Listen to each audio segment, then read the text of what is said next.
Ya, kita akan masuk lebih detail mengenai hermeneutik itu isinya apa gitu. Yang lalu kita melihat mengapa itu penting dan mengapa itu sedemikian berpengaruh. Sebagai introduksi, saya cerita itu ya. Mengapa hermeneutika, terutama sebagai kerangka berpikir sih sebenarnya, bukan sebagai metode. Tapi ada baiknya kita sekarang mulai masuk ke rinciannya. Tapi itu juga ini ya, bukan rincian per filsuf, itu saya akan taruh belakangan, tapi lebih rincian gagasannya, artinya kerangka besar hermeneutik itu kurang lebih apa gitu ya. Ya, saya akan mulai dari sejarahnya dulu untuk menginikan peta.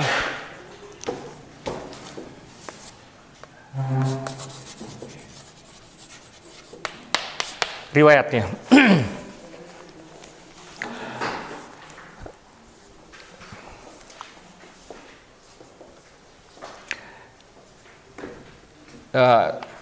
Kalau dari sudut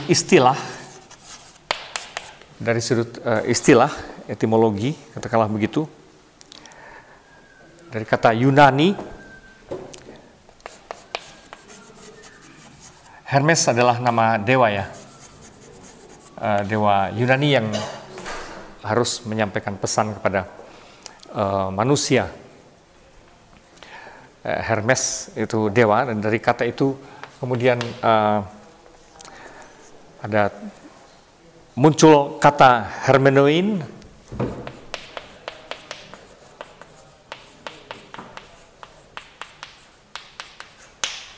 Hermenoin menafsirkan. Hermenoin itu menafsirkan, atau hermeneia, tafsiran.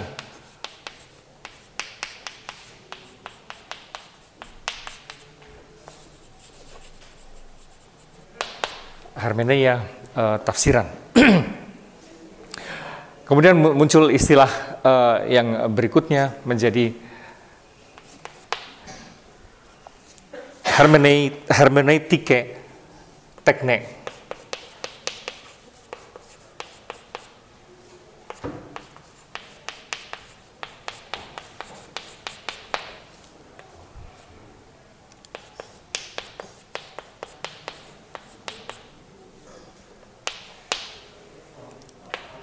Hermeneutike teknik.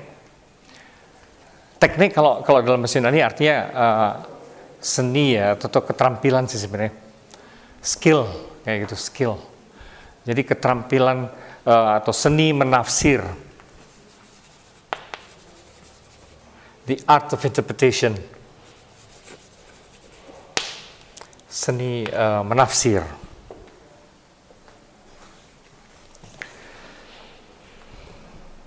Ya, kurang lebih begitu kalau secara etimologis. Nah, mengenai ihwal menafsir ini,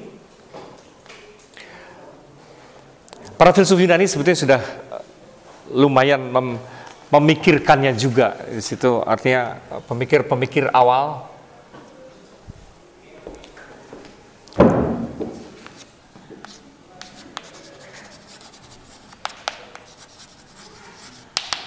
Pemikir awal itu Aristoteles,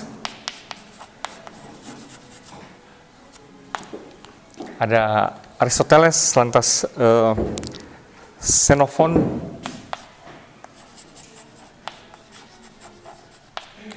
ada Xenophon, Plutarch,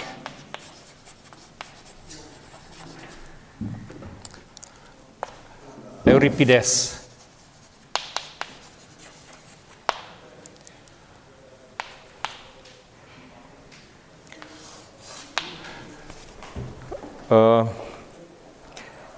Ya, intinya kurang lebih mereka mempercakapkan bahwa percampuran, bahwa di dalam menafsir itu ada macam-macam unsur, Di situ ada mengungkapkan, ada menjelaskan, ada juga menerjemahkan gitu ya.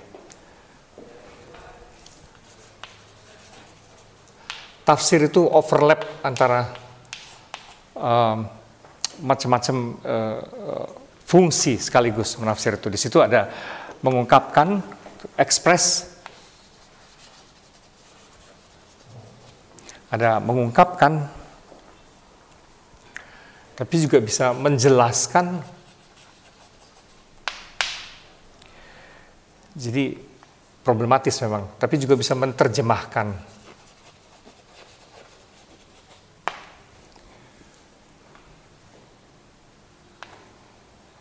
Ya, ini to express,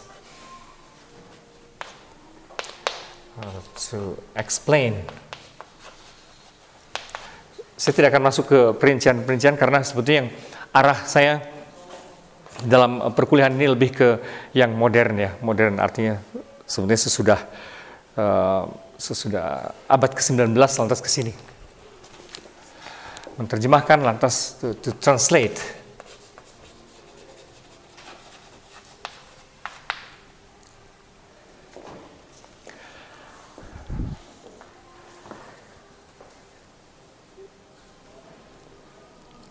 Oke. Zaman Yunani. Tapi kemudian jadi saya serba sekilas saja gitu ya. Untuk sekedar tahu peta sejarahnya aja. Lantas di abad pertengahan,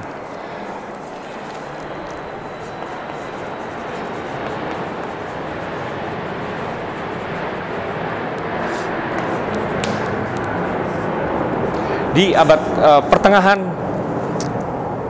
ada nuansa lain lagi di situ, ada unsur-unsur baru di dalam menafsir itu. Ya, ada beberapa kemungkinan yaitu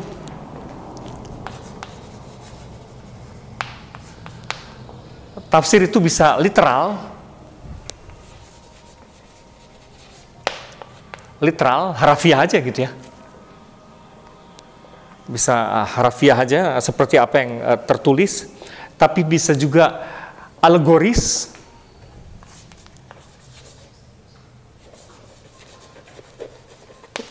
Bahwa kata-kata di situ dianggap sebagai simbol untuk mengatakan suatu makna yang lebih dalam. Simbol, alegoris ya. Alegoris itu saya kira di SMA sudah belajar kan alegori segala kayak gitu. Gitu. Alegori, simbol. Kenapa? Markus, kepikir apa? Ya, alegori simbol tapi berupa narasi bahwa suatu gugusan cerita itu mau mengatakan makna yang lebih jauh dari itu.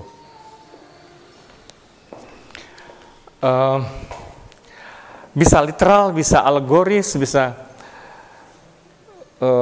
moral.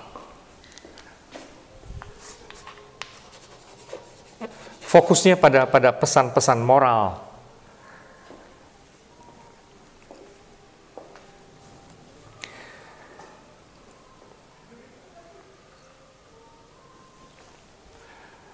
Bisa pesan-pesan moral, tapi bisa juga kemudian analogi atau eskatologi di situ. Jadi situasi-situasi sekarang seperti beranalogi dengan situasi-situasi di masa depan kita.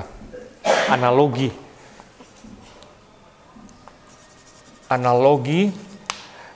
tapi dalam artian eskatologis gitu. Eskatologis artinya menyangkut kehidupan sesudah di dunia ini gitu kan ya, akhir zaman atau apa kayak gitu kan ya. Jadi ini khususnya berlaku di dalam tafsir kitab suci, tadi saya lupa mengatakannya. Sejak di abad pertengahan problem tafsiran itu menjadi masalah dan menjadi isu penting karena ada urusan dengan tafsiran kitab suci. Gitu kan ya. Nah, ada macam-macam tipe tafsiran itu, ada yang harafiah saja, ada yang alegori, simbolik, ada yang berfokus pada moral, itu kadang-kadang disebutnya tropologis gitu. tropologis yang moral ini.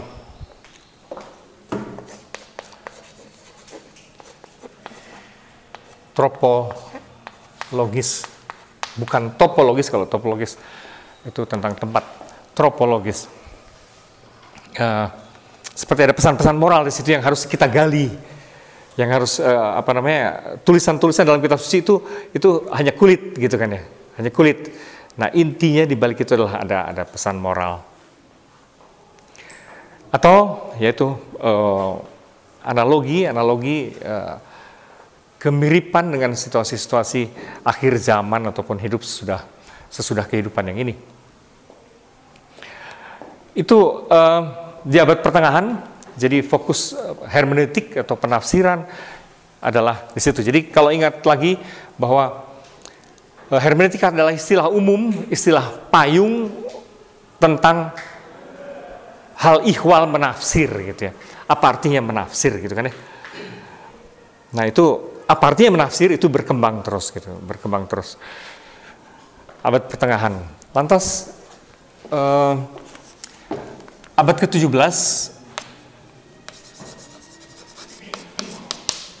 khususnya masa-masa yang kalau di dalam sejarah barat disebut reformasi, apa itu? Kaum reformis, apa tuh? Ya, bersama dengan munculnya protestantisme di abad ke-17-an gitu, ada nuansa lain lagi di situ. Kurang-kurangnya begini, yang diutamakan oleh kaum reformis adalah khususnya di kalangan Protestan. Jadi bersama dengan protestantisme ada tekanan pada tipe tafsir literal tadi, tipe tafsir literal dan gramatikal. Paling jauh gramatikal. Maka menjadi penting sekali seperti Anda tahu, dalam dunia tafsir kitab suci, dalam dunia Protestan menjadi penting sekali mempelajari misalnya bahasa apa Yunani, Ibrani, Latin kayak gitu-gitu kan ya. Itu menjadi penting sekali karena tekanan mereka pada literal dan paling sedikit lebih dalam adalah gramatikal. Dan tradisi itu seperti kita tahu sampai hari ini kan meluas dalam dunia Protestan. Misalnya orang cenderung menghafal ayat-ayat kitab suci. Dan agak berbeda dengan di dunia Katolik ya. Dunia Katolik itu bahkan para pemimpinnya pun kagak hafal gitu kan ya. Apalagi calon pemimpin ya gitu.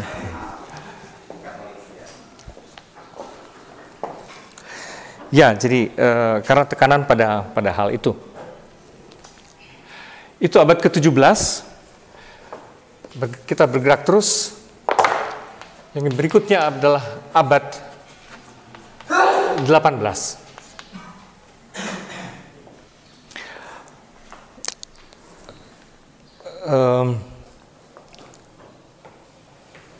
Abad 18 tafsir itu masuk ke wilayah filologi saja gitu ya. Tafsir menjadi agak baku di dalam dunia filologi. Apa ini?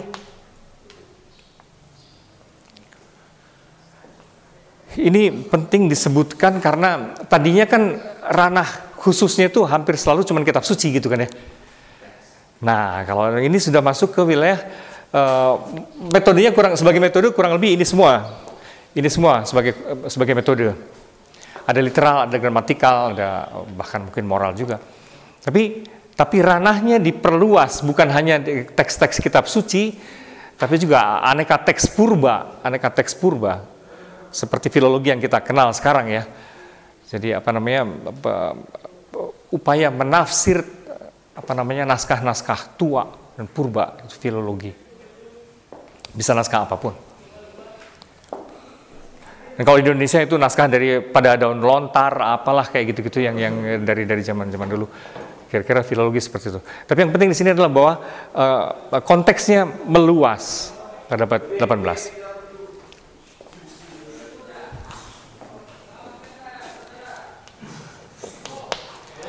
Pada abad 19 muncul tokoh besar di situ, ada yang bernama Schleiermacher.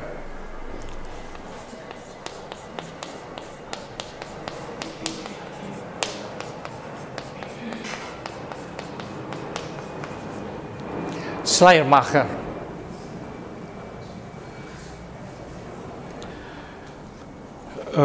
Siapa ya orang ini? Ya, teolog Jerman sebetulnya. Tapi kemudian ya setengah filosof juga, karena dia selain memikirkan pengalaman religius dan segala macam, itu juga dia bicara banyak mengenai menafsir itu akhirnya apa gitu. Jadi dia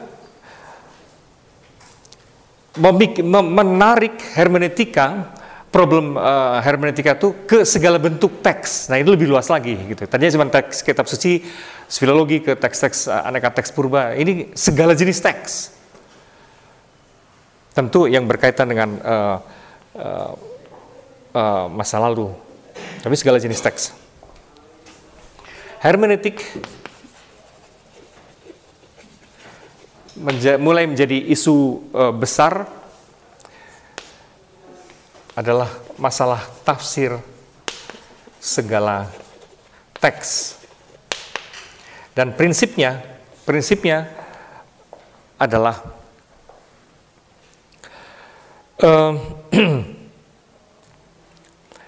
gini, yang terkenal sekali pada dia. Menafsirkan itu pada akhirnya haruslah membuat kita lebih memahami maksud si penulis bahkan daripada si penulis itu sendiri, gitu. Itu tuh keren gitu ya. Ya, artinya menafsir adalah memahami lebih baik daripada memahami teks lebih baik daripada si penulis itu sendiri.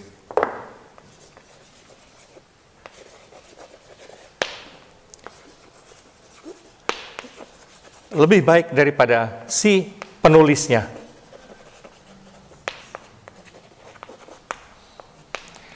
Karena apa? Karena bahkan si penulisnya itu ketika menulis membawa banyak motivasi yang di bawah sadar kan, yang dia sendiri tidak terlalu sadari gitu. Misalnya sekarang kalau kamu mencatat, merekam omongan saya, gitu, tiba-tiba kamu bisa bilang, Pak, kayaknya setiap kuliah tuh saya hitung ya, ada 150 kata gitu ya. Gitu kan. Ya kan? Saya kan nggak sadar misalnya gitu. Saya kan nggak sadar. Masa sih? Nih dengerin katanya. 1, 2, 3. Ternyata betul gitu. Nah itu.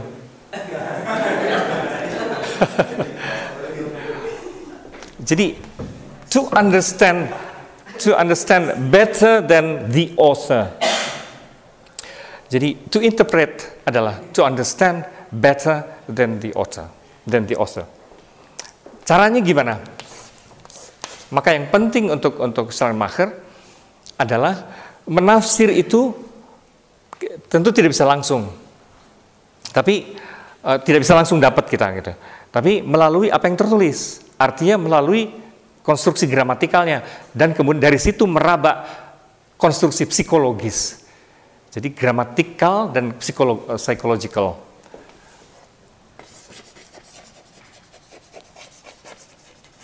Bolak-balik dari grammar ke psikologis, dan dari psikologis nanti kita nah ini satu unsur dari konstruksi grammar ke meraba psikologi, dan dari situ meraba ulang konstruksi grammar, muter terus kayak gitu ya. Ini satu hal pada Schleiermacher itu. Tapi juga yang kemudian menjadi penting dan biasa kemudian terkenal sebagai lingkaran hermeneutik, circle adalah dari bagian ke keseluruhan, dari keseluruhan ke bagian. Gitu. Nah, ini mulai lebih rinci ya. Kita lihat Schleiermacher lebih dalam dan lebih rinci, technically gitu ya. Ada bagian keseluruhan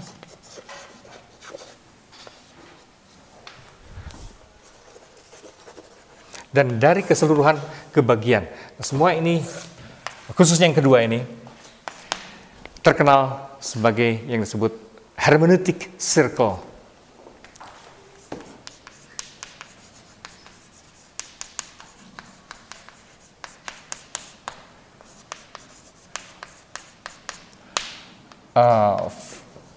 Lingkaran atau siklus lingkaran hermeneutik. Dari bagian ke keseluruhan, dari keseluruhan ke bagian. Tapi kita bisa tambahkan juga di situ dari gramatikal ke psikologikal dan sebaliknya, berputar. Ini menjadi istilah yang sangat terkenal di dalam dunia hermeneutik. Menafsir itu berarti melakukan hermeneutic circle, gitu.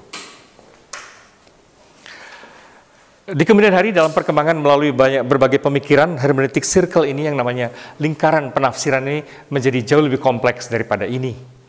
Tapi ini cikal bakal yang bagus dari Schleiermacher. Hermeneutic circle. Ya, lantas ada orang yang berikutnya yang menuliskan biografi Schleiermacher. Masih abad 19, ini abad 19 ya. Akhir abad 19 ada Wilhelm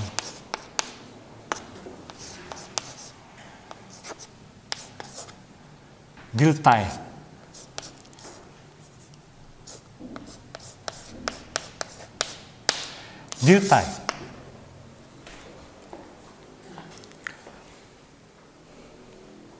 Pada Dilthey, hermeneutik menjadi bukan saja urusan teks kata dia, tapi menjadi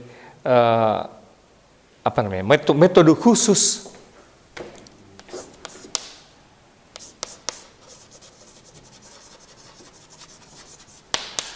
hermeneutik menjadi metode khusus Geisteswissenschaften. Apa itu? Ilmu-ilmu kemanusiaan, tapi ilmu-ilmu keruhanian kalau di situ, Geisteswissenschaften, ilmu-ilmu rohani, tapi maksudnya ilmu kemanusiaan sih, human sciences sebetulnya, kayak IPS gitu loh. Kalau kita bagi sekarang rada gampangan IPA, IPS, nah IPS-nya gitu loh. Nah, ini hermeneutik menjadi metode khas human sciences lebih baik.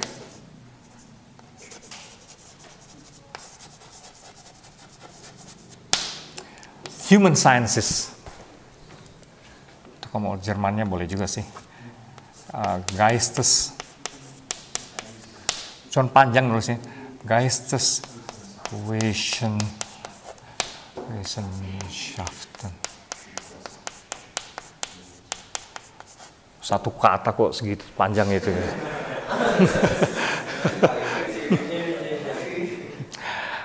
Geisteswissenschaften ya. Kalau bahasa Indonesia kan pendek sekali, ilmu-ilmu kemanusiaan, ilmu-ilmu manusia. Human sciences. Menjadi metode khas ilmu manusia. Kenapa? Karena ilmu-ilmu manusia itu berurusan khususnya dengan makna.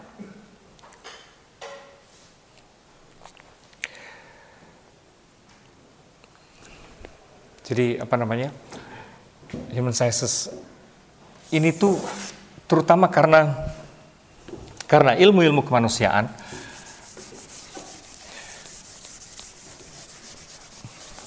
khususnya sejarah ya, terutama sejarah gitu.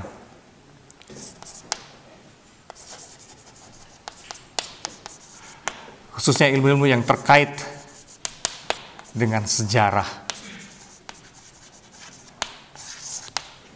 Karena Dilthey fokusnya sebetulnya adalah sejarah.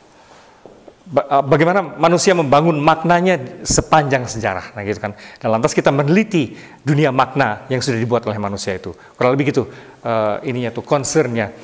Nah, menafsirkan sejarah dalam kerangka itu,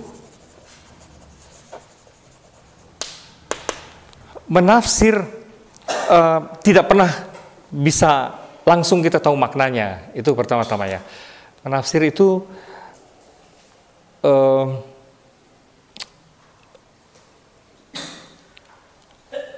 mau tidak mau harus melalui analogi.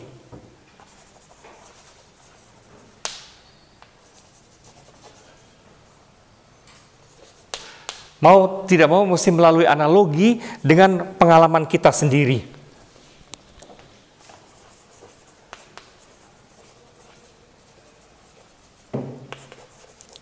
Saat ini gitu. Melalui analogi dengan pengalaman kita sendiri, mau tidak mau.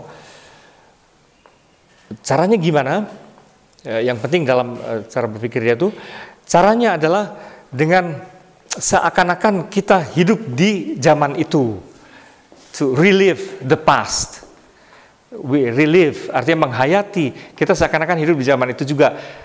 Melalui apa? Dia bilang melalui simpati imajinatif.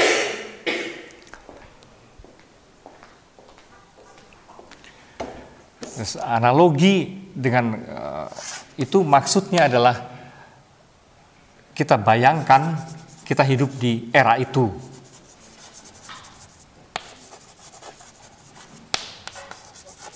Bayangkan hidup pada zaman itu. Melalui yang dia sebut imaginative sympathy. Jadi kata kuncinya yang penting kita ingat dalam Dilthey itu adalah imaginative sympathy.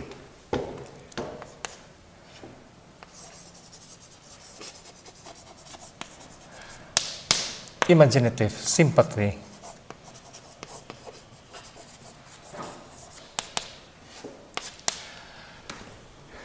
Imaginative sympathy. Simpati imajinatif, jadi kita membayangkan hidup di era itu, boleh bilang gitu ya.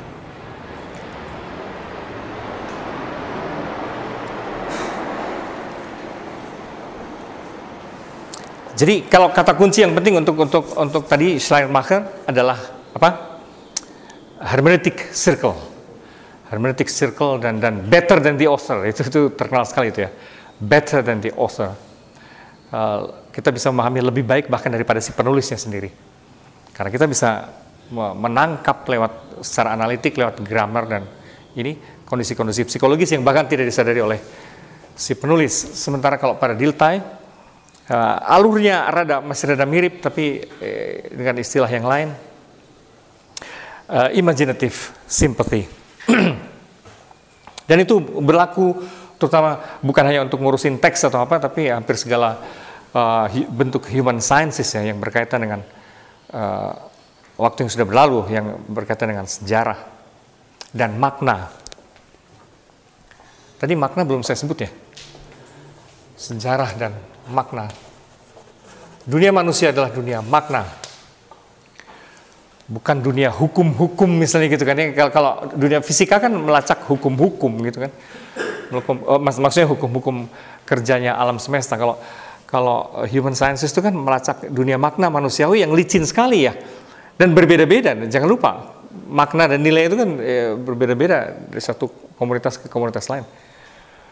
Padahal yang mau diteliti oleh para human scientist, ilmu manusia adalah justru itu, sejarah dunia makna. Dalam kerangka itu dibutuhkan imaginative sympathy. Nah, kemudian hari sejak Heidegger, kita masuk abad ke-20.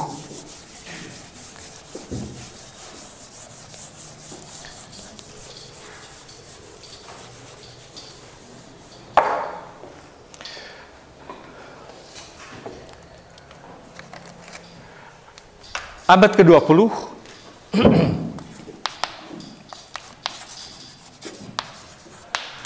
pada abad 20 arahnya berubah lagi lebih luas daripada sekedar pada tataran metodologi.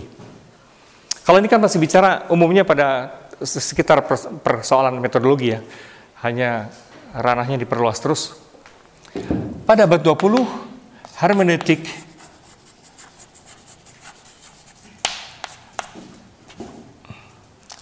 keluar dari ranah metodologis.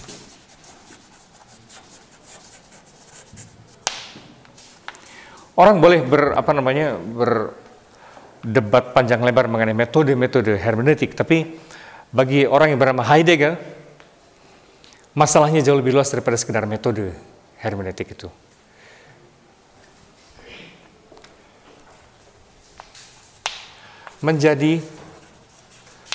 Hermeneutik menjadi hermeneutika filosofis.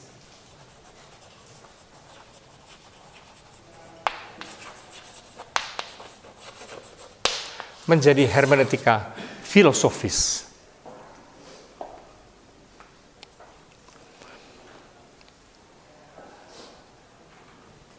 Gitu. Hermeneutika menjadi hermeneutika filosofis. Itu dengan kata lain, dia menjadi cara memandang dan cara berpikir menjadi cara berpikir tentang seluruh realitas.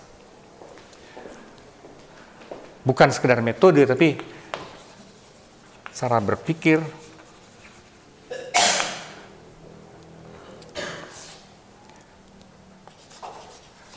tentang realitas. Ini menjadi filsafat tersendiri dengan kata lain. Ini adalah aliran filsafat tersendiri kemudian hermeneutika itu.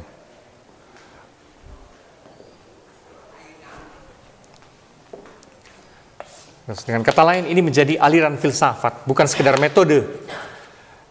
Camkan itu baik-baik, ini menjadi aliran filsafat. Itu harap diingat baik-baik karena seringkali duduk perkaranya agak berbelit, gitu ya. Kalau orang bicara mengenai hermeneutik, pengennya metode bagaimana cara menafsir, gitu kan ya.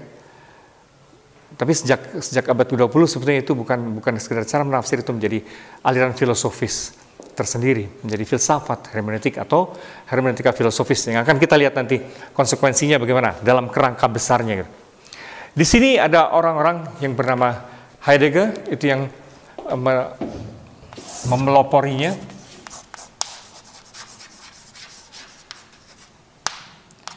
Heidegger, saya tulis huruf besarnya.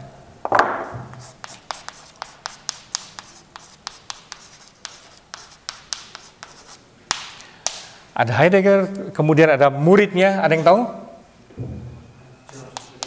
Hans-Georg Gadamer.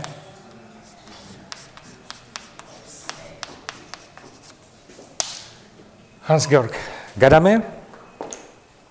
Lantas ada, ini yang saya sebut orang penting aja. Jadi ada Paul Ricoeur,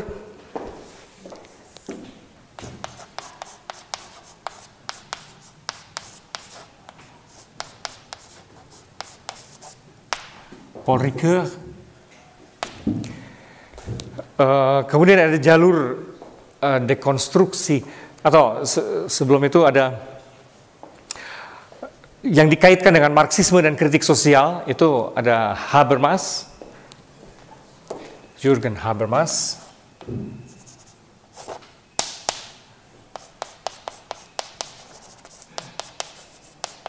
Ini adalah versi tersendiri dari hermeneutik yang melalui Marxisme dan psikoanalisis digunakan hermeneutik itu menjadi menjadi perspektif kritis ya. Makanya disebutnya teori kritis kan Frankfurt itu kan. Bagaimana untuk mengkritik praksis dalam masyarakat.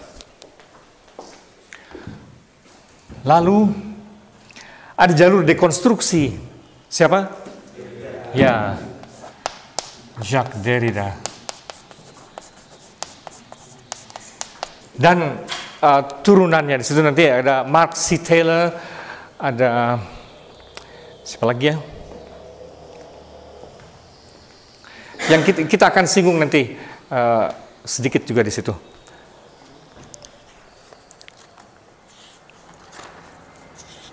Jalur rekonstruktif ya.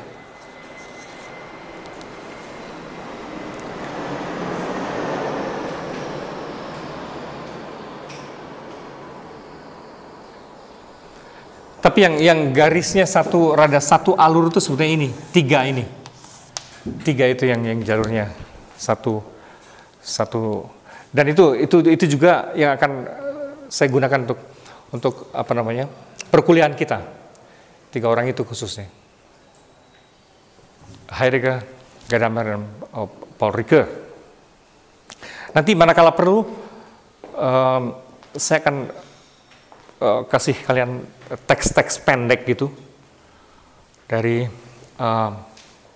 salah satu mungkin dari ketiga orang itu untuk kita bahas bersama.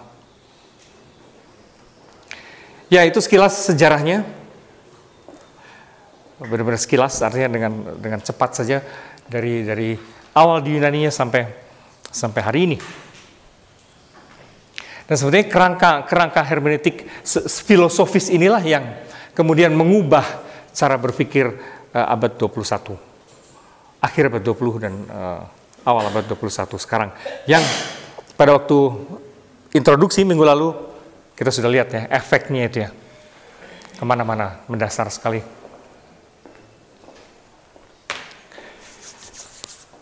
Ya, sekarang kita akan masuk ke kerangka besarnya dulu, hermeneutika filosofis.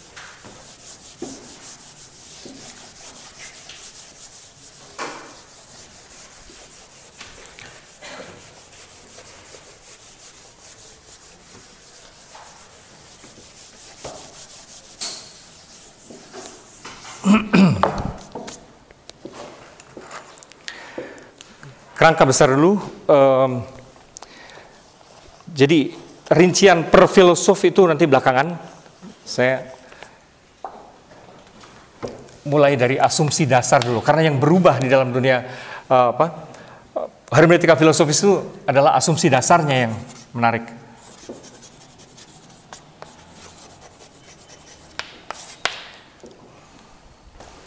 Saya mulai dari asumsi dasar dulu ya.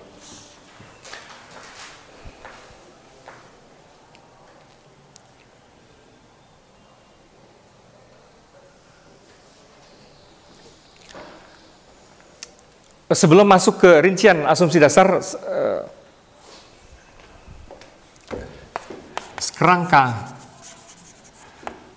kerangka besar hermeneutik itu kan sebetulnya begini. Tafsir itu kan sebetulnya, coba sebut ada unsur apa saja, mesti melibatkan unsur apa saja dalam tafsir tuh. Ada apa tadi? Ada teks,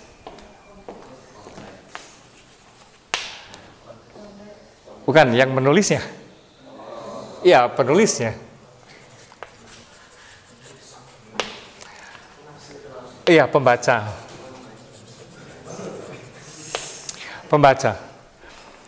Sebetulnya kan kerangka besar hermeneutik itu, dunia tafsir itu kan sebenarnya cuma 3 itu.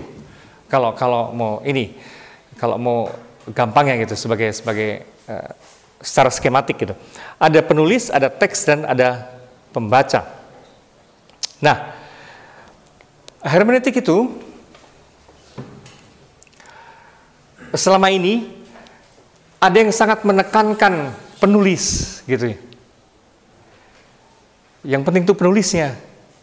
Tadi Schleiermacher segala itu kan berarti mementingkan penulisnya kan.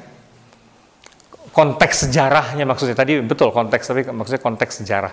Penulis itu atau konteks sejarah. Nah, ada tafsir yang sangat berfokus pada maksud si penulisnya dan konteks sejarahnya. Ini biasa disebut sebagai hermeneutika romantik. Karena orientasinya romantik itu kan abad 19 kan. Orientasinya Schleiermacher maupun Dilthey adalah sejarah. Jadi pentingnya tuh sejarah. Hermeneutika romantik. Dan ini sampai sekarang masih berlaku, bahkan ini sebetulnya arus yang sangat besar ya. Kalau Anda misalnya studi kitab suci, sebenarnya studi apapun ya, itu tekanan beratnya kan pada konteks sejarahnya kan. Lantas misalnya studi kitab suci Kristiani, Bible, itu kan bahkan menggunakan arkeologi, kritik sastra, filologi, dan apapun yang bisa membantu untuk meneliti konteks historisnya. Gitu. Jadi itu adalah itu satu hal gitu yang memberi tekanan pada penulis, biasanya kemudian menjadi historisistik, dan itu terutama diberi tekanan besar pada hermeneutika romantik atau historisisme ya, tendensi historisisme. Historisism. Seakan-akan yang menentukan untuk memahami segala hal adalah sejarah. Yang paling penting untuk memahami segala hal, untuk menafsir segala hal adalah sejarah.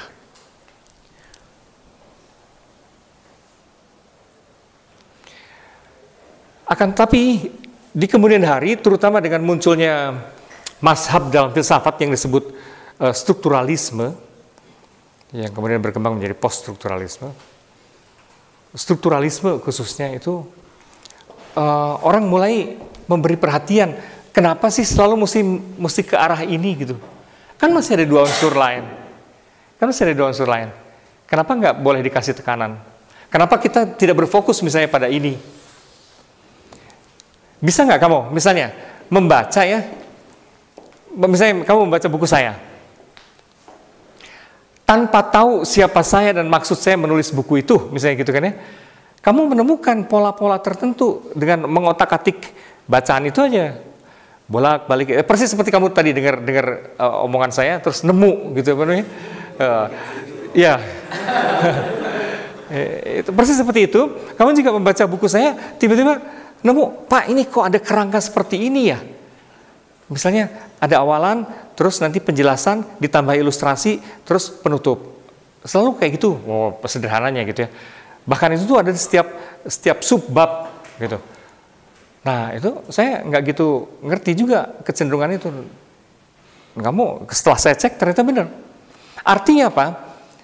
Teks bisa bicara sendiri tanpa mesti dikait-kaitkan dengan si penulisnya.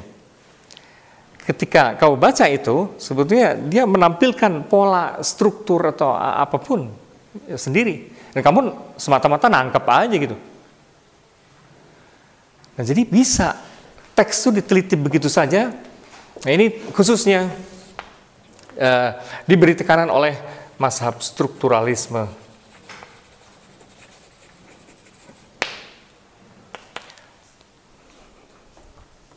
Semiotik.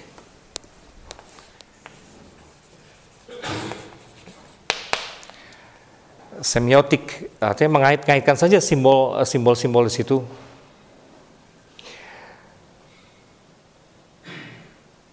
Mereka fokusnya teks, bukan penulis. Bahkan dalam hal tertentu nggak penting si penulisnya gitu ya.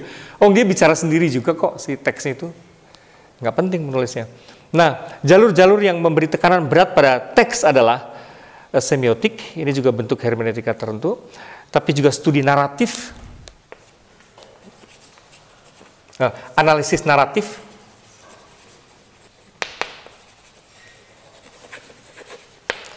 pernah diajarin misalnya dalam tafsir kitab suci eksegese apa? Kan ada naratif, belum ya?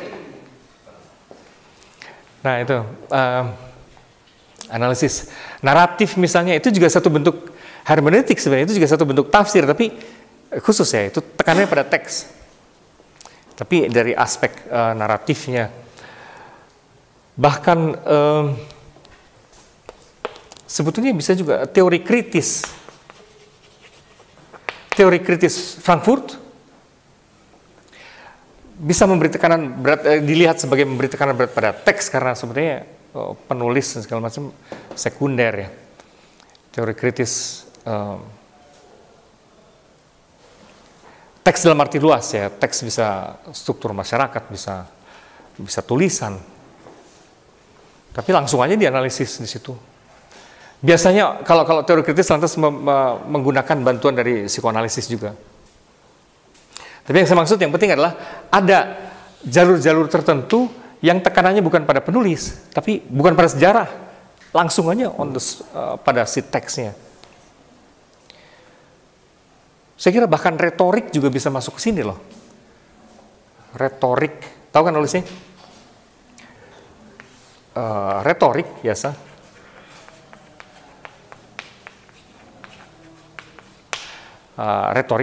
Retorika. Itu juga studi tertentu dan itu juga cara menganalisis dan cara menafsir tertentu ya. Dulu ada mahasiswa sini yang membuat tesis S2 tentang retorika dan itu sangat menarik bahwa teks-teks tertentu dianalisis berdasarkan kerangka retorik, unsur retoriknya, unsur komunikasi dengan audiensnya gitu kan ya. Gaya berkomunikasi dengan audiensnya itu retorik. Itu juga satu ini. Dalam kerangka itu juga penulis tidak terlalu penting amat sebenarnya, tapi konstruksi teksnya itu. Nah, ada juga yang memberi tekanan pada bukan penulis, bukan sejarah, bukan teks, tapi pada pembacanya.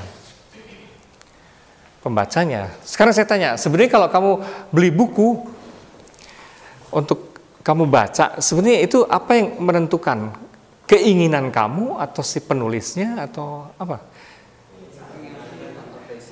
Kebanyakan kan keinginan kita kan. Misalnya kita dengar, si Dan Brown itu asik loh, misalnya gitu kan ya. Da Vinci Code tuh asik loh. Ya kamu memang kamu perhatikan nama Dan Brown, tapi sebenarnya tekanannya adalah kamu pengen tahu, pengen dapat sesuatu dari novel itu. Tekanannya adalah pembacanya, gitu loh. Pembacanya butuh sesuatu. Dan sebenarnya tidak penting juga Dan Brown itu siapapun gitu kan. Asal menarik. Sebenarnya poin buat kamu kenapa kamu beli kan sebenarnya karena menariknya kan. Bukan karena si penulisnya itu kan. Si penulisnya bisa siapapun kalau menarik gitu ya. Misalnya penulis yang ngocol-ngocol siapa? Radi. Gitu-gitu. Tidak penting dianya pada akhirnya, tapi lucunya dan itu menarik kita gitu loh. Kemenarikannya itu artinya apa? Kepentingan si pembaca. Nah, maka ada jalur-jalur sekarang ini yang tidak mementingkan, fokusnya bukan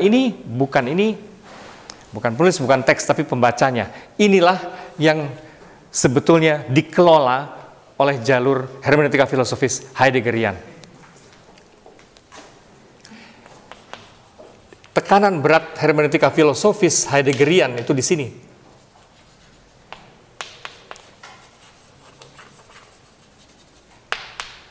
Dan yang membuatnya kontroversial adalah itu.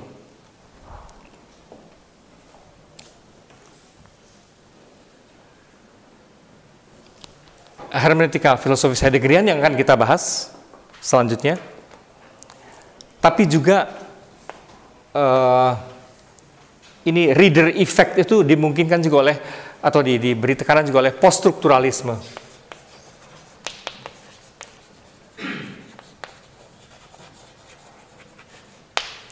Poststrukturalisme. Orang-orang poststrukturalisme siapa aja? Michel Foucault, Derrida tadi, Derrida, Foucault, Roland Barthes,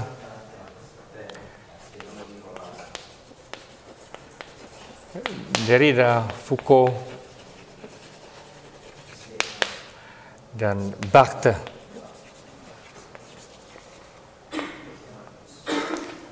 Tadi ada yang menyebut siapa lagi? Julia Kristeva, ya. Julia Kristeva juga. Banyak sih, kan Jean Baudrillard segala itu juga semua. Lyotard campuran. Lyotard itu campur aduk. Tapi khususnya ini semua memberi tekanan pada efek bagi pembacanya gitu. Mulai agak jelas bahwa ada banyak versi ternyata hermeneutik. Dari sudut ini ada banyak versi hermeneutik. Ada hermeneutika historis atau biasa disebut sebagai romantik. Ada hermeneutika versi strukturalis biasa disebut semiotik. Itu juga hermeneutik. Dulu saya harus katakan ini karena dulu orang suka menganggap hermeneutik itu lawan dari semiotik. Saya kira kalau dalam arti yang sempit, ya bisa aja. Dalam arti yang sana, hermeneutika filosofis kali ya, bisa agak bertentangan. Tapi kalau dalam arti yang luas, itu semua adalah jenis hermeneutik.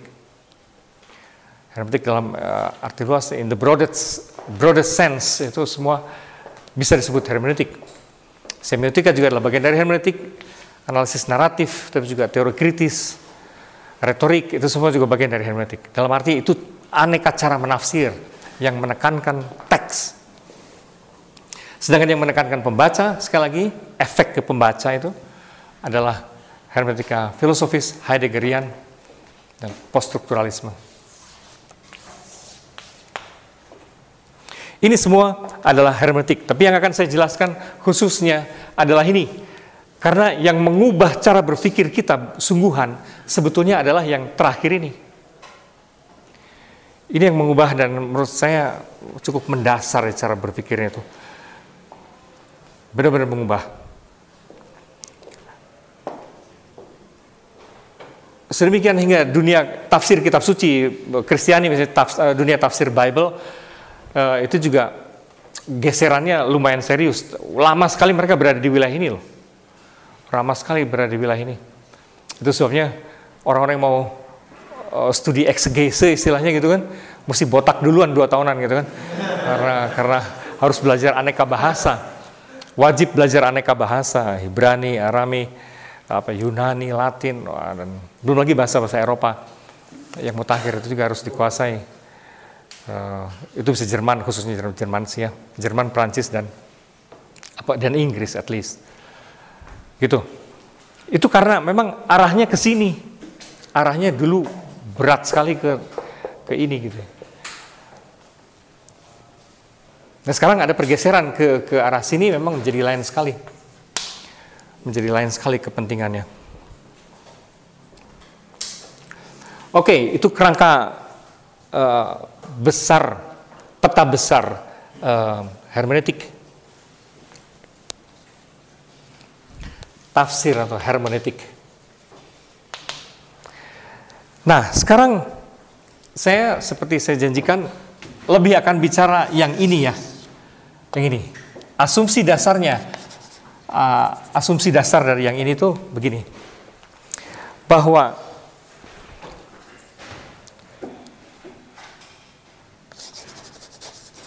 hidup, seluruh kehidupan. Jadi seluruh kehidupan adalah menafsir. Benar nggak sih? Ini Heidegger ya. Seluruh kehidupan itu menafsir. Artinya hidup berarti menafsir, gitu. Atau memahami kalau pakai istilahnya Gadamer. Menafsir atau memahami.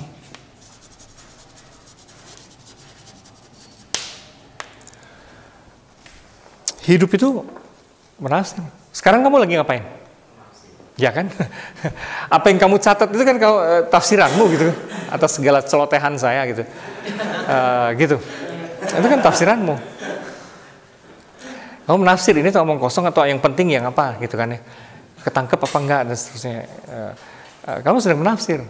Nanti kalau keluar dari kelas ini pun gitu, kamu ngelihat apapun sebetulnya diam-diam tanpa kamu sadari kamu menafsir. Nafsir, kalau enggak misalnya ketika ada mobil kamu nabrakin diri kan kalau nggak nafsir ya. Ya. Kamu diam-diam secara otomatis menafsir, oh dia sedang menuju ke arah saya dan saya harus ke pinggir. Menafsir. Terus ada teman yang pas jalan gitu ngajak ngomong, saya menafsir omongan dia.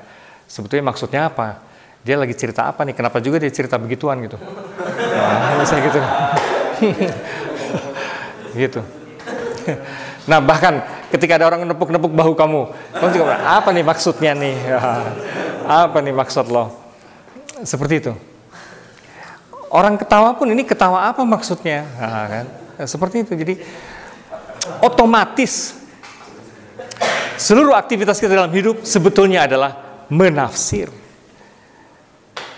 Nah ini luput, ini sederhana tapi luput. Dulu dibayangkannya menafsir itu tindakan khusus ketika saya berhadapan dengan kitab suci, ketika saya berhadapan dengan naskah-naskah tua, saya menafsir. Oh enggak, segala gerak-gerik kita, segala aktivitas kita dalam kehidupan, mau tidak mau menafsir. Jadi konsekuensinya apa? Berat. Hermeneutik adalah the whole life. Gitu. Seluruh kehidupan adalah hermeneutik. Hermeneutik itu bukan metode cara hidup, gitu. Cara hidup khas manusia, menafsir.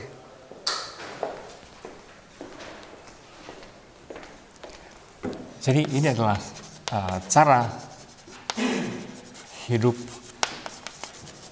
khas manusia. Tentu yang lain pun menafsir, cuman makhluk-makhluk infrahuman pun mungkin menafsir, cuma bentuk yang lebih kental itu manusia karena ada nalarnya jauh lebih berkembang masalahnya. Nalarnya lebih berkembang daripada makhluk-makhluk lain.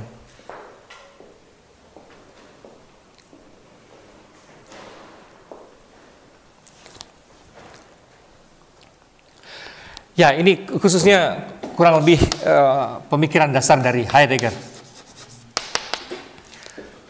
Bahwa menafsir itu bukan tindakan tertentu, bukan. Seluruh kehidupan itu menafsir.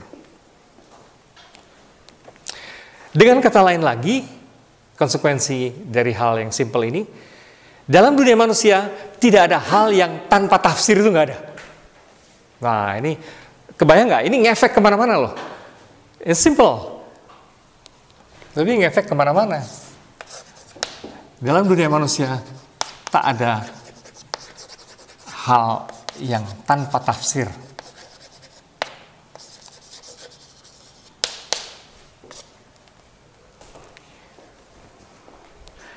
Dan manusia apa yang, wah ini ngefek kemana-mana loh, ke dunia sains. Dunia sains dulu membayangkan dia bisa memotret sesuatu yang objektif gitu kan ya, gitu? Hukum alam murni dan memirror memantulkan langsung hukum alam murni. Kalau kita pakai pegang ini, mana mungkin? Si kacanya juga kaca Versailles loh, gitu loh. Kita sendiri juga yang bikin cerminnya kan?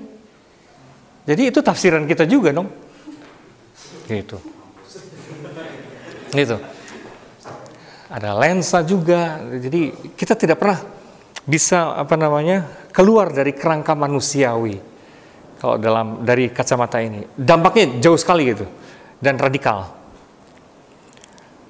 Karena konsep-konsep tentang objektivitas dalam sains. Kalau dalam agama apa yang dipertaruhkan? Ya, dogma atau wahyu barangkali ya. Wahyu yang biasa dibayangkan sebagai langsung dari Tuhan. Kalau gitu juga tafsiran dong. Maksudnya gitu. Kan efeknya kemana-mana itu. Efeknya kemana-mana. Dan terus emang doktrin emang bikin-bikinan. Tafsir. Ngeri loh, itu dampaknya kemana-mana. Semua hanya tafsiran gitu. Dan itu depressing. Karena kita lantas kehilangan pegangan. Kita galau. Karena kita kan hidup itu kan butuh pegangan ya, yang kokoh dan harus dari sononya, objektifnya kayak gitu dan segala macam, baru kita merasa aman. Nah kalau sekarang dibilang bahwa semuanya itu tafsiran, tidak ada yang tanpa tafsir dalam dunia manusia. Wah, ini jangan-jangan gue dikibulin orang-orang kalau gitu sebenarnya selama ini.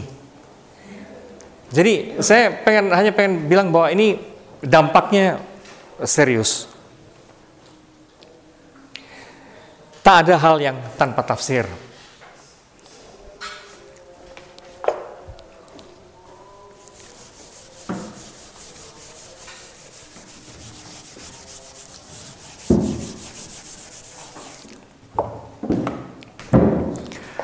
Ya, kemudian bahasa itu apa?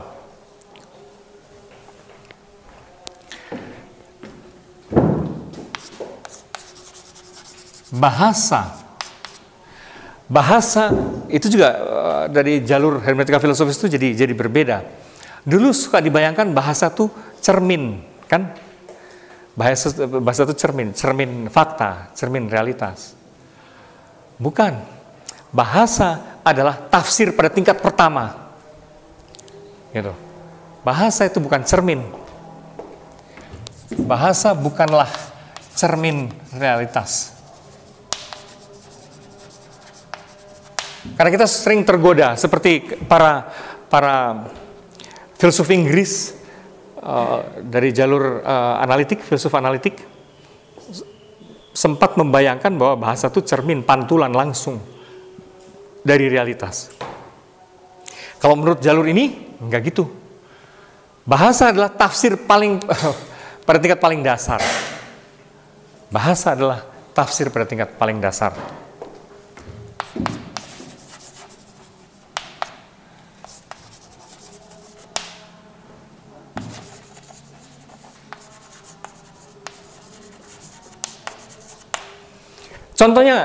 Contoh paling jelas adalah kalau kita membandingkan berbagai bahasa dengan bahasa asing misalnya. Kenapa kita menyebut benda tertentu yang bergerak-gerak itu tikus? Kenapa orang lain menyebutnya rat atau mouse gitu? Kenapa orang Sunda bilangnya berit gitu ya? Itu kan tafsir dong. Itu tafsir. Itu sudah menunjukkan bahwa itu tuh tafsir. Dan pada titik itu tafsir itu rada suka-suka loh itu. Oh, betul. Tafsir yang suka-suka. Ada sesuatu yang arbitrary di situ. Pada penamaan nama-nama itu mengandung sifat arbitrary. Arbitrer artinya agak sembarangan sebetulnya. Kita nggak pernah tahu alasannya apa kenapa tikus. Ya cocok sih bentuknya tikus gitu. Tapi kan rat, ya gimana tuh rat? Bendanya sama, tapi makhluknya sama, tapi kenapa kok jadi berbeda?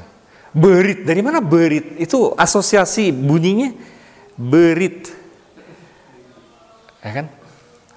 Ada arbitrariness di situ. Tapi ini tambahan dari kaum strukturalis ya. Ini omongan kaum strukturalis bahwa kata-kata untuk makna-makna tertentu itu sebetulnya nggak jelas. Itu ada suka-suka sih sebenarnya. Suka-suka. Persis seperti gini. Apa yang terjadi? Bunyinya sama loh. Bunyi ayam. Kalau lagi kluro, wah itu kan kongkorongok. Apa nih bahasa Indonesianya itu? Berkokok. Kenapa kok orang Inggris menyebutnya kukerkiu? Kenapa orang Sunda menyebutnya kongkorongok? Bunyinya sama loh. Bunyi yang gitu sama. Persis seperti tadi juga bendanya sama. Ini bunyinya juga onomatope sama. Tapi kenapa kok ditangkapnya kok kayak kukerkiu gitu? Orang Sunda bilang kongkorong, kalau bahasa Indonesia kukuruyuk. Lain lagi kan? Seperti nggak ada kuruyuknya deh kayaknya.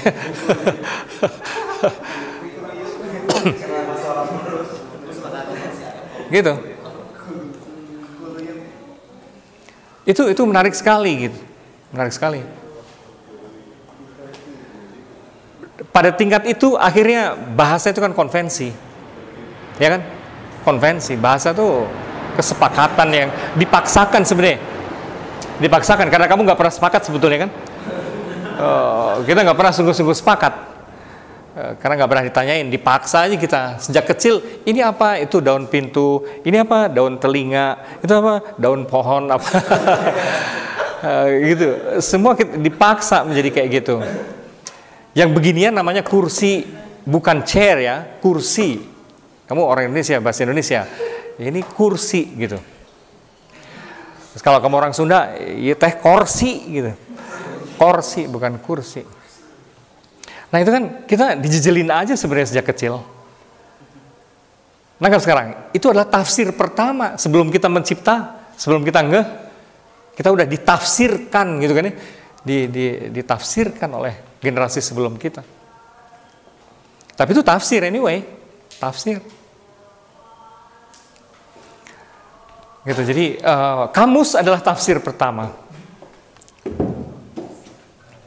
Ini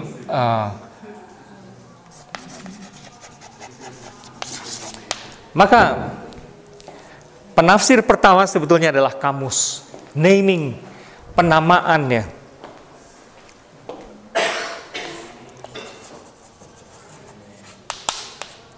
Naming, penamaan itu tadi. Kenapa bunyi letusan kok? Oh, kita bilang door, orang Inggris jauh sekali, bang bang katanya gitu. Itu, ya sehingga kalau setiap kali saya kenalan orang-orang bule biasanya ragu, masa sih Bambang gitu ya? Masa Bambang? Saya bilang don't hesitate, it sounds like bang bang. Jadi just call me bang bang. Nah, itu lebih gampang jadi untuk mereka. Karena mereka selalu ragu-ragu, bam bam bang, ya, bang bang udah, gitu.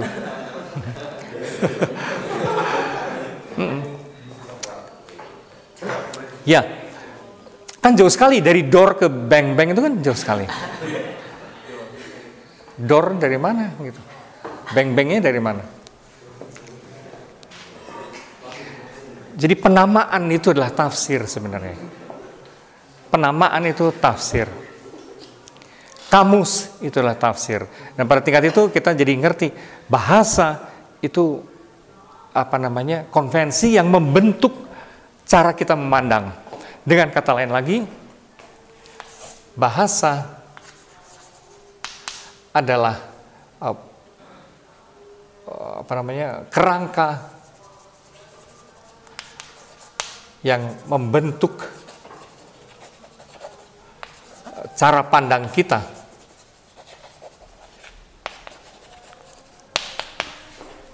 Jadi kalau ini kayak telur dan ayam, kalau kita tanya sebetulnya yang benar yang mana? Manusia membentuk bahasa atau bahasa membentuk manusia gitu kan? Tergantung sih. Emang kamu merasa pernah membentuk gitu? Bahasa? Kamu kan dibentuk oleh bahasa kan? Kita tahu, kita andaikan bahwa somehow dulu gitu, somewhere juga ada orang kali yang membentuk bahasa itu ya. Tapi kan kita juga nggak tahu lagi nih, kapan misalnya bahasa Indonesia terbentuk atau bahasa Inggris terbentuk. Awalnya sekali, siapa yang bikin gitu kan kita nggak tahu lagi. Satu hal yang kita alami kebalikannya, cara berpikir kita dibentuk oleh bahasa. Nah, mulai berasa kerangka hermeneutika Heidegger itu mengubah banyak hal. Simple tapi mengubah banyak hal. Kita akan masuk lagi lebih jauh lagi karena efeknya itu mendasar sekali. Jadi bahasa inilah yang membentuk cara pandang kita atau cara berpikir kita.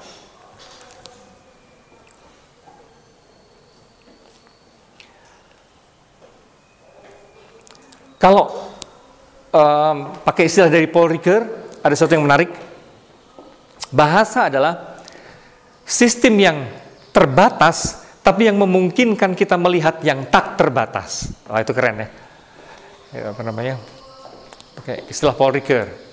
Bahasa, sistem yang terbatas, yang memungkinkan kita melihat yang tak terbatas.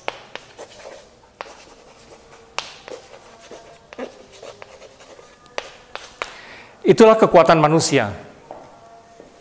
Itulah kekuatan manusia. Saya kira bedanya dari binatang segala macam. Karena apa? Ini terutama tampak di dalam kemampuan manusia melahirkan ide-ide abstrak. Dan begitu banyak kemajuan dalam dunia manusia, kemajuan peradaban, itu akibat kemampuan kita mengelola kehidupan kita melalui ide-ide abstrak. Contohnya apa ya? Banyak hal peradaban itu lahir dari keabstrakan, dari konsep-konsep abstrak. Itu yang paling material ya, yang paling material. Misalnya pesawat terbang, gadget, telekomunikasi, media, televisi segala macam itu bermula dari kerangka-kerangka abstrak matematis atau apapun yang disebut science. Gitu? Science adalah salah satu contoh khasanah abstrak yang kita ciptakan. Tapi di luar sains kan ada lagi apa? Ya, dunia agama. Dunia agama itu abstrak sekali loh. Abstrak itu maha abstrak, seperti filsafat gitu. Seperti filsafat, itu juga dunia yang abstrak sekali. Manusia jadi melalui itu, melalui filsafat ataupun teologi katakanlah gitu, manusia mencoba memahami yang sebetulnya tak terpahami dan tak tampak bahkan, gitu. Terutama teologi, dia berusaha memahami yang nggak kelihatan, gitu. Tuhannya apa juga gitu. Nah itu. Terus dia punya konsep-konsep, misalnya dalam dunia seni sama juga. Seni keindahan itu kan abstrak sekali sebenarnya, abstrak. Tapi memang berdampak dan melahirkan benda-benda konkret dunia seni. Musik, barangkali kalaupun binatang-binatang menciptakan musik, itu sangat fungsional dan sebenarnya sederhana dan tidak serumit dunia manusia. Bunyi sih sebenarnya ya, lebih bunyi kali ya, kalau pada binatang itu. Bunyi kalau dia mau kawin, kalau lapar, kalau ada bahaya, dia membedakan, tapi tidak lebih dari itu. Persis ketika mereka membuat sarang, misalnya burung-burung, tidak lantas ada evolusi dunia arsitektur gitu kan dalam mereka kan nggak ada. Ribuan tahun nih gitu aja sih, nggak berubah. Kuliner, wah, itu juga kan nggak ada kan, mereka sekali makan gitu itu ribuan tahun. Ya, gara-gara bahasa dan gara-gara bahasa kita dimungkinkan untuk membuat abstraksi. Dari situlah muncul aneka kebudayaan kita, yang di dalamnya ada macam-macam sekali, adalah aneka sistem ekonomi, filsafat, agama, politik, seni, dan apapun. Itu betul-betul itu yang dimaksudkan di sini. Bahasa sendiri sebagai sistem itu terbatas, tapi kita bisa menjangkau sesuatu yang terus-menerus tak terbatas. Itu juga, kalau tadi memberi kesan ketika saya bilang kita dibentuk oleh bahasa, kesannya terpenjara ya, kesannya terpenjara dan padahal enggak juga. Yang ajaib dari bahasa adalah bahasa memang sebagai sistem terbatas, tapi dia memungkinkan kita melampaui batas-batas kita. Itu fantastis. Pada titik itu bahasa itu ajaib ya. Ajaib. Ya, kemudian ada komentar dari sudut situ?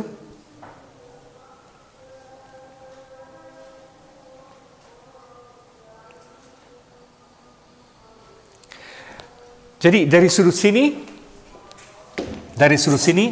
sekali lagi, bahasa bukanlah cermin 1:1. Bahasa bukan cermin 1:1, melainkan lensa berwarna.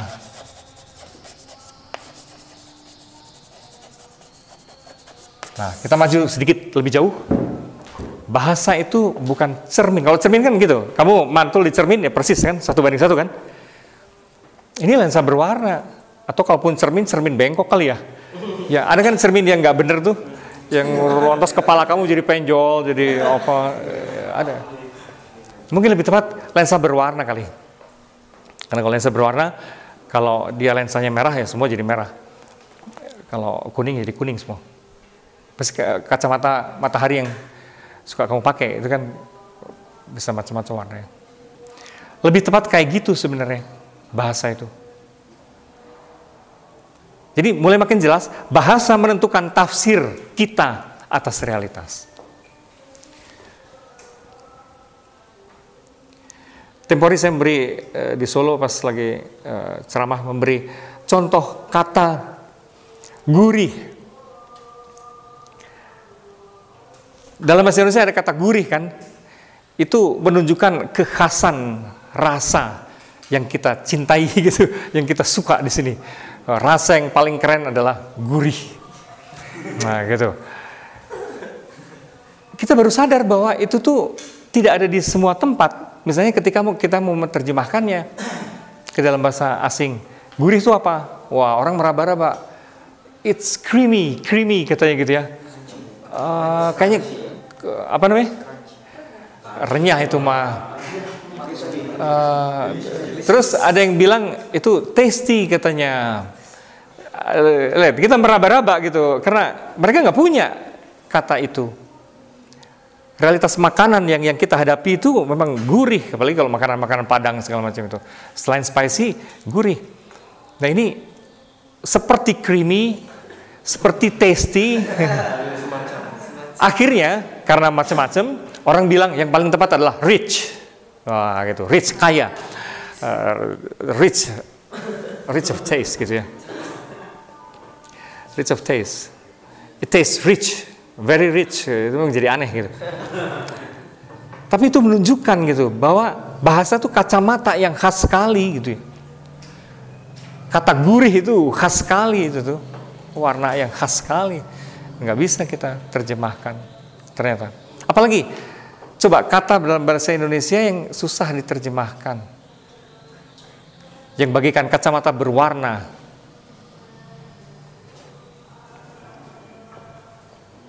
Nitip dong, orang Indonesia suka sekali nitip. Nah, itu juga ini loh, titip gitu. Kadang-kadang bisa disebut dengan kata entrust, I entrust this to you, misalnya gitu kan. Tapi pada dalam kasus-kasus lain enggak loh. Titip dong, tolong beliin ini, itu nitip lagi gitu kan. Ini nuansanya tuh banyak, gitu. Nitip tuh nuansanya banyak. Itu tidak bisa satu kata aja di dalam bahasa Inggris gitu. Karena nuansanya banyak sekali kata nitip tuh. Dan itu menunjukkan orang macam apa kita gitu. Pola hidupnya itu kayak apa gitu, nitip-nitip mulu gitu.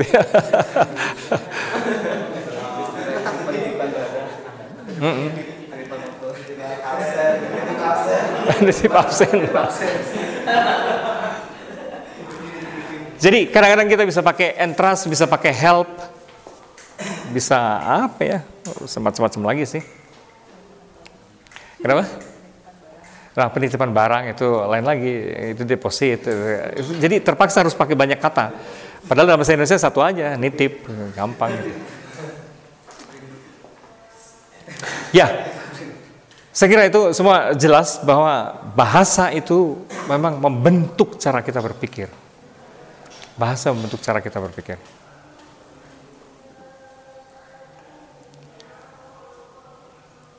Dan bahasa, misalnya bahasa dengan banyak kategori seperti bahasa Latin, bahasa-bahasa Barat yang Neo-Latin, itu kan ada banyak declinatio, conjugatio dan segala macam itu. Ada yang pernah belajar bahasa Latin kan? Apa misalnya? Teram arat, agricola. itu diputar-putar pun maknanya tetap sama kan, teram agricola arat. Jadi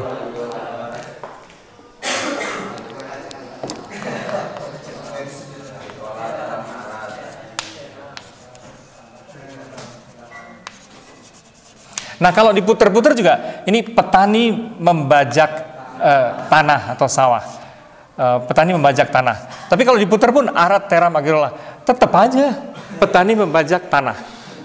Sekarang dalam bahasa Indonesia, petani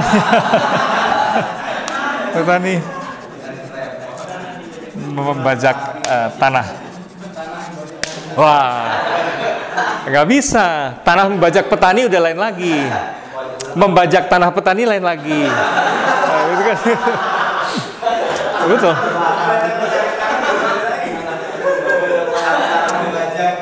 Gitu. Ya, dalam bahasa Latin ada kepastian karena ujung-ujungnya dipasti-pastikan. Kalau akhirannya am, kalau akhirannya at itu sudah masuk kategori. Misalnya orang pertama, orang kedua, orang ketiga. Sudah ada daftar begituannya, sehingga tidak akan bisa salah. Diputar-putar juga tetap akan sama. Nah, kebayang nggak? Cara berpikir bahasa macam ini sangat menunjang cara berpikir ilmiah yang serba definisi, yang serba terkategori semuanya. Maka bahasa Indonesia tidak terlalu menunjang untuk pola berpikir ilmiah sebenarnya karena kerangka bahasanya terlalu seenak perutnya gitu ya. Nggak ada, misalnya tidak ada pembagian misalnya juga waktu lampau gitu kan, terus present, past, present, future kayak gitu, kan nggak berubah. Kalau kita mau membaca atau saya mau makan, tinggal ditambahin mau, sudah gitu kan ya. Tapi maunya misalnya tidak berubah-ubah jadi mau, mai, apa gitu, enggak. Makan tidak berubah jadi makin, makon atau enggak, makan aja.